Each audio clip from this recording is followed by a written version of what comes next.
Asti Riswaranata atau dikenal dengan brand fashion arunakreatif.id. Aruna Kreatif adalah perusahaan brand lokal fashion etnik wastra Nusantara yang berkelanjutan. Produk kami sudah diekspor sebagai supplier ekspor di USA dan negara-negara di Eropa yang memiliki wadah di mana kami juga menjembatani untuk women empowerment, anak-anak disabilitas, dan lulusan SMK. Pada sesi kali ini kita akan mencoba mempraktekkan membuat moodboard brand secara digital melalui browser internet. Namun sebelumnya kita harus mempelajari, memahami unsur pendukung pembuatan moodboard brand. Sebelum membuat moodboard brand, unsur pendukung pertama yang harus kita pahami yaitu mengenai branding, selling, dan marketing. Definisi branding sendiri adalah sebagai proses memberikan makna kepada perusahaan atau produk dan juga jasa dengan membuat dan membentuk nilai brand di dalam ingatan pelanggan. Branding juga merupakan strategi yang didesain oleh perusahaan untuk membantu masyarakat agar mereka dapat secara cepat mengidentifikasikan produk dan organisasi mereka, serta memberikan audiens alasan untuk lebih memilih produk perusahaan kita dibanding dengan perusahaan yang sejenis. Pengaruh branding di sini bisa dikategorikan jadi dua pengaruh bagi pelanggan dan bagi employee atau karyawan yang ada di dalam perusahaan kita sendiri. Kalau untuk pelanggan, branding akan memudahkan para pelanggan untuk mengambil keputusan ketika mereka sedang ragu-ragu dalam memilih produk yang serupa namun dari perusahaan yang berbeda. Kalau bagi employee, selain membantu para pelanggan dalam membedakan produk yang serupa, sebuah strategi branding yang sukses juga dapat meningkatkan reputasi brand. Reputasi ini juga menjadi aset yang dapat mempengaruhi masyarakat, konsumen, pegawai, investor, stakeholder, provider, dan distributor. Branding membentuk konsumen akan menjadi apa? Akan menjadi apa ini akan saya paparkan sebagai branding akan meningkatkan nilai bisnis dari sebuah brand. Branding dapat menarik pelanggan baru dari pelanggan sebelumnya. Branding dapat membentuk kepercayaan di dalam industri yang ditekuni. Branding akan membantu advertising brand. Apa yang kita akan lakukan untuk membentuk suatu branding? Yaitu satu, market analysis atau analisis pasar. Yang kedua adalah competitive advance atau persaingan ataupun juga kompetitor. Yang ketiga adalah brand vision and name atau visi misi dalam perusahaan dan juga beserta poin utama dari brand. Selanjutnya core branding asset atau posisi brand. Yang terakhir adalah online presence atau bantuan dari tenaga ahli untuk meningkatkan brand. Proses selling. Selling sendiri adalah pembuatan konten atau materi dari brand agar orang mau membeli brand yang kita miliki. Tujuan dalam membentuk omset atau berapa unit yang terjual. Dalam selling sendiri kita bisa memanfaatkan beberapa teknik seperti diskon, promo, bonus, dan lainnya.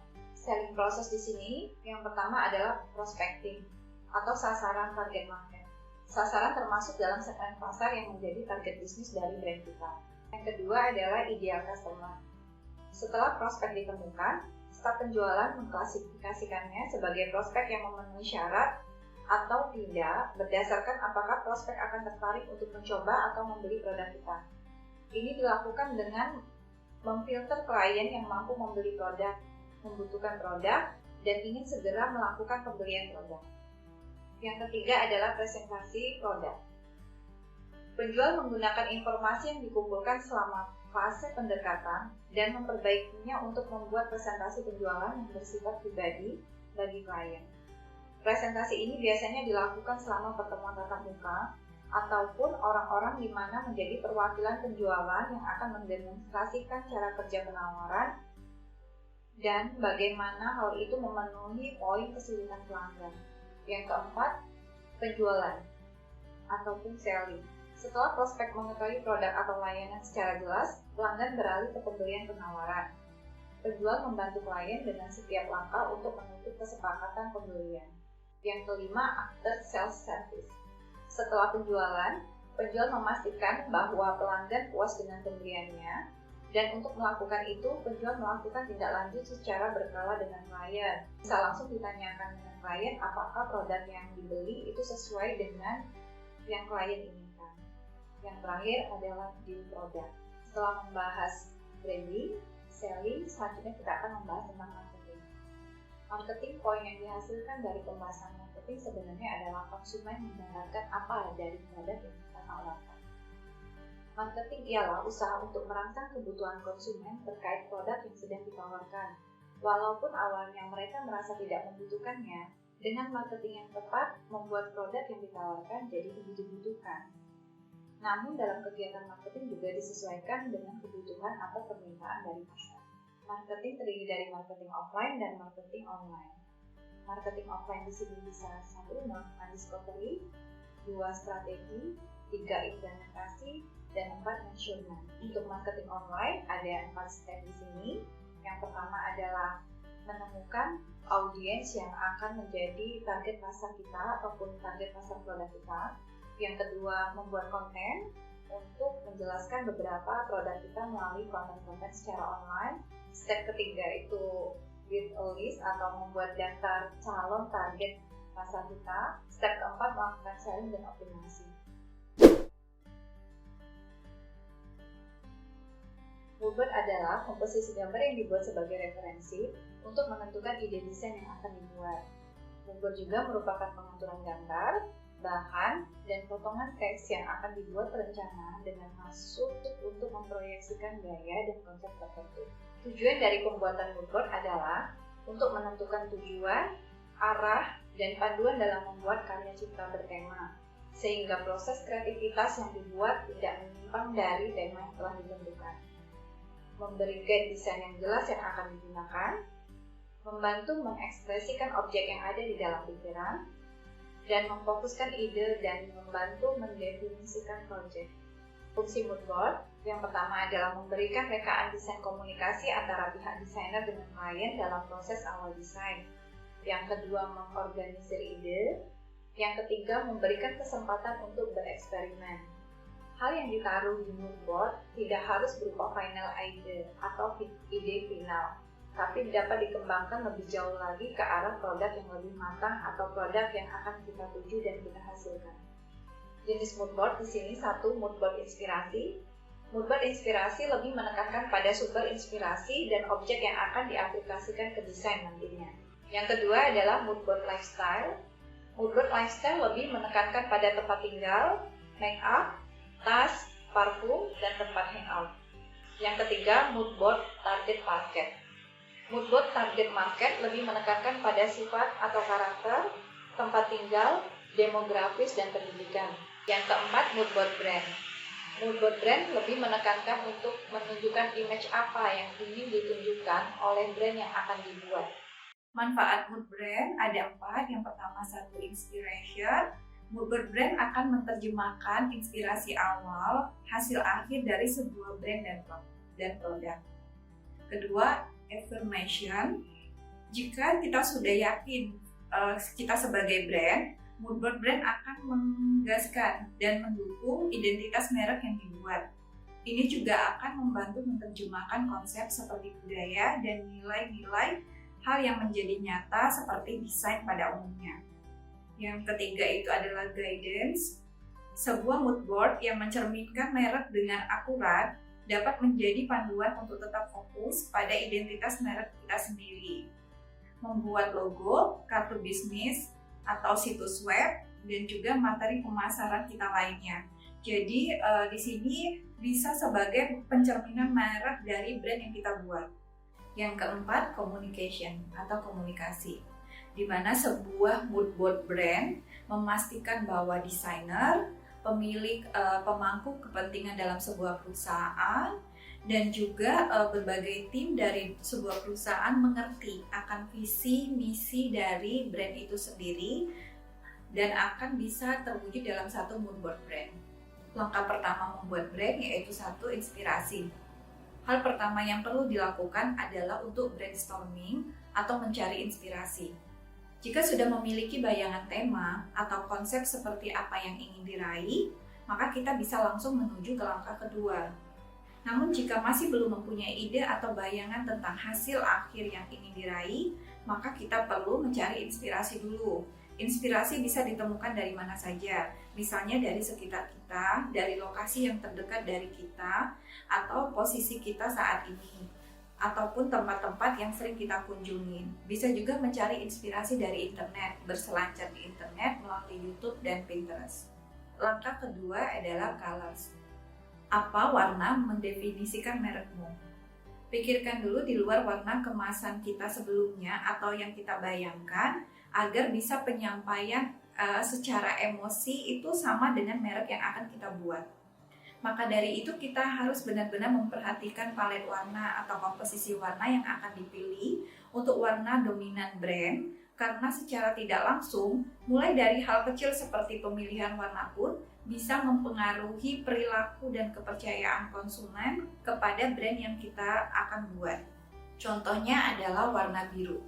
Warna biru adalah warna yang banyak dikaitkan dengan ketenangan, kedamaian, dan kepercayaan, sehingga dapat menstimulasi rasa aman dan kepercayaan dari konsumen terhadap brand tersebut.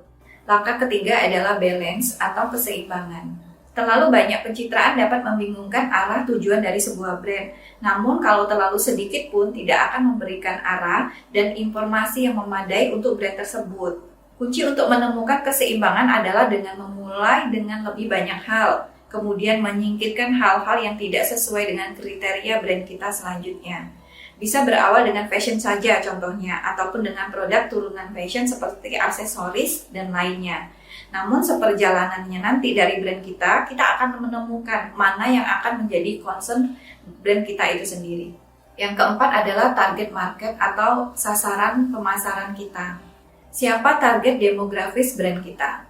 Generasi milenial atau senior, pasangan menikah atau single, kota atau desa, pria atau wanita. Katakanlah kita menawarkan bisnis terapi holistik dan demografis target adalah wanita dengan usia 40-50-an. Sambil mengingat mereka, tanyain diri sendiri gambar seperti apa yang menarik bagi seusia mereka. Perempuan dengan usia 40-50 tahun. Apa yang mungkin menarik minat mereka atau menarik perhatian mereka, dan kumpulkan gambar itu. Langkah selanjutnya adalah brand identity konsisten, di mana kita harus konsisten dan tetap fokus terhadap pesan dari brand kita itu sendiri. Jangan menyertakan gambar atau kata-kata hanya karena kita menyukainya. Setiap kali kita menambahkan sesuatu dari mood board brand kita, tanyakan kepada diri kita sendiri, apakah ini mengkomunikasikan merek saya? Atau apakah ini sesuatu bahwa pasar target yang akan kita temukan di tempat atau pasar yang sesuai? Dari langkah pertama sampai akhir, sampai brand identity, bisa ditarik kesimpulan bahwa mood board brand bisa dikumpulkan dari gambar-gambar yang berhubungan dari langkah pertama sampai langkah akhir. Lalu kemudian dikumpulkan dalam satu mood board brand atau papan mood board brand digital yang akan dibuat.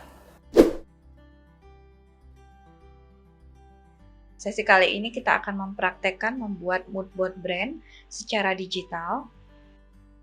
Buka browser, tentukan kata kunci berdasarkan tema. Contoh kali ini kita menggunakan tema etnik. Kita cari beberapa kata kunci dari tema etnik. Contohnya yang pertama, ketik kain NTT. Pilih 3-5 gambar. Simpan di folder terpisah berdasarkan kata kunci. Untuk folder pertama, mengumpulkan gambar melalui folder mood board. Lalu kita buat folder menggunakan kata kunci pertama kain NTT. Simpan kain pertama dengan file name kain 1. Gambar kedua dengan kain 2.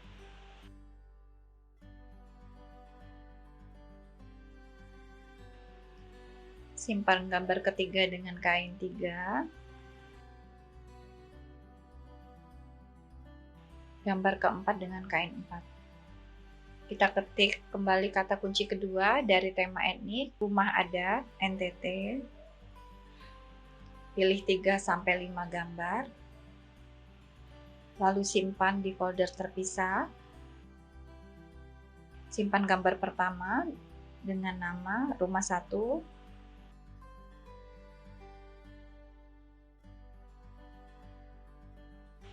gambar kedua rumah 2, simpan gambar ketiga dengan rumah 3,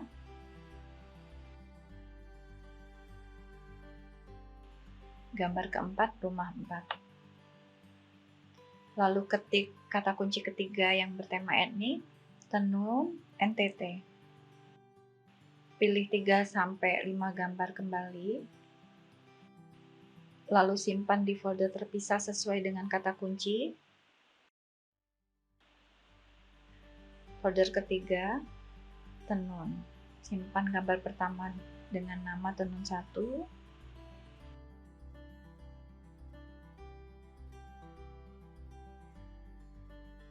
Gambar kedua, tenun 2.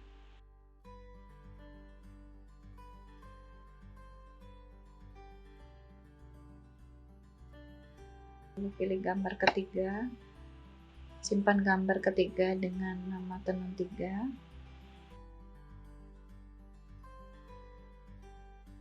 Dan gambar keempat dengan tenun 4. Kita ke folder moodboard kembali dengan 3 folder dari kata kunci pilihan.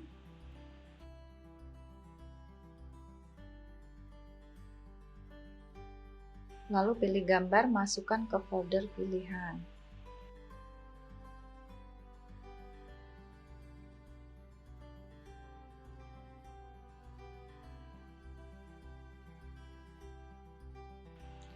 Buka folder moodboard, kemudian buka folder dari gambar awal yang sudah kita pilih berdasarkan kata kunci pertama, kain NTT. Pilih 2 atau 3 gambar, lalu copy ke folder pilihan. Buka folder yang kedua, kata kunci rumah adat, lalu pilih gambar, 2 gambar yang akan kita masukkan ke folder pilihan. Untuk kata kunci ketiga, folder tenun, pilih 2 gambar yang kita pilih ke folder pilihan. Kita buat moodboard dengan PowerPoint, aplikasi Microsoft PowerPoint.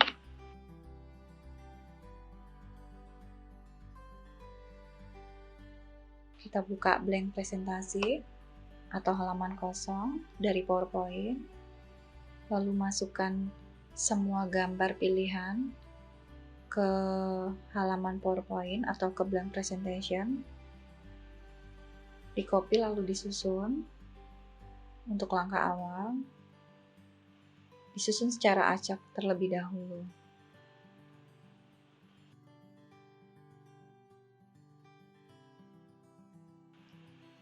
Gambar bisa disusun atau dirapikan sesuai dengan tema yang kita inginkan. Lalu kita buat palet warna. Langkah selanjutnya membuat palet warna. Kita buka atau insert palet warna, insert warna, shape di masing-masing gambar.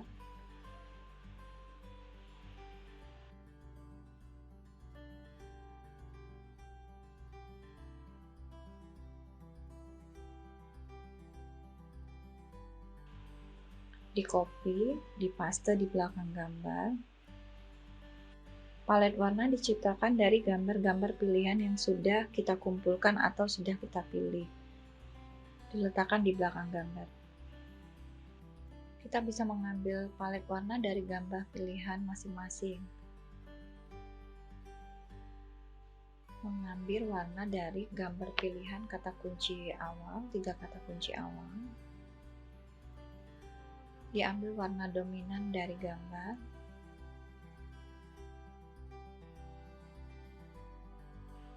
Palet warna juga bisa dimasukkan dari salah satu warna basic. Warna basic diantaranya putih, hitam, kuning, biru, ataupun merah. Warna basic dimasukkan dengan maksud untuk lebih memudahkan ketika akan ada pengembangan dalam produknya. Panduan palet warna di sini dapat juga digunakan untuk memvisualisasikan logo dari brand kita atau untuk langkah selanjutnya.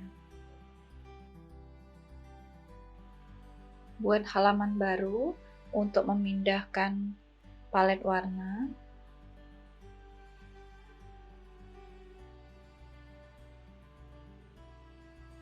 ambil semua palet warna pilihan dari gambar, lalu pindahkan ke halaman berikutnya.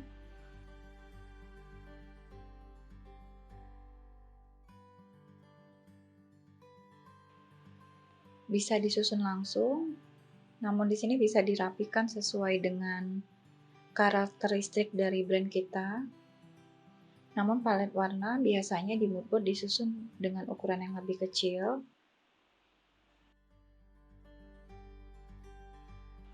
Dari 6 warna yang pertama, bisa kita pilih kembali 5 warna awal atau 5 warna pokok yang akan mempresentasikan brand kita.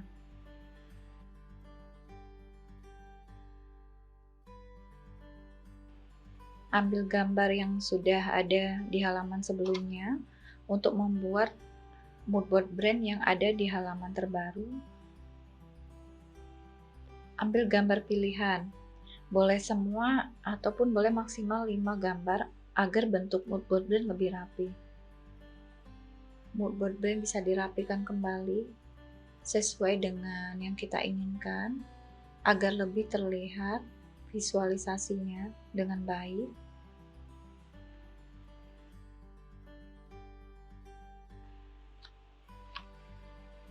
Karena kita membuat mood board brand, maka bagian langkah selanjutnya dalam pembuatan mood board brand adalah mendesain logo brand awal.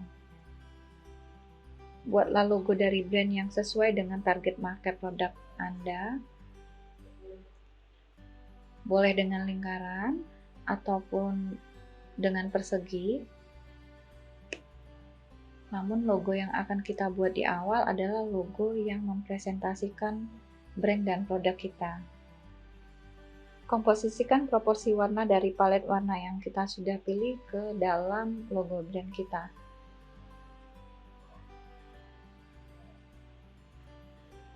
Bisa diambil dari 5 palet warna sebelumnya yang sudah diambil. Lalu pilih font yang sesuai dengan segmen pasar yang Anda tuju. Font yang diharapkan ketika membuat mood board brand adalah font yang terbaca oleh segmen pasar ataupun customer yang akan kita tuju.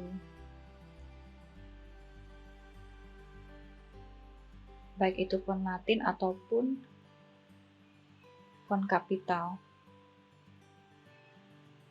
Huruf dan font yang kita gunakan adalah sesuai dengan segmen pasar.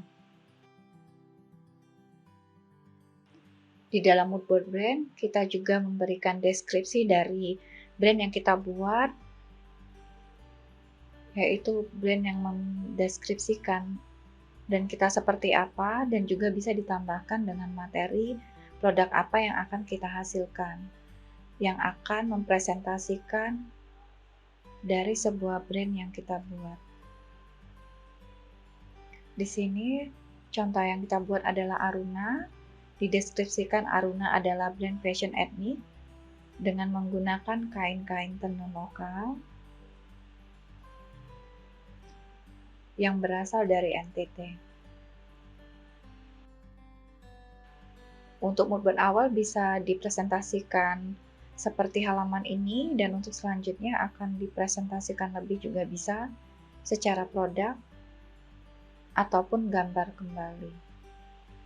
Sekian sesi kita kali ini, sampai ketemu di sesi berikutnya. Terima kasih.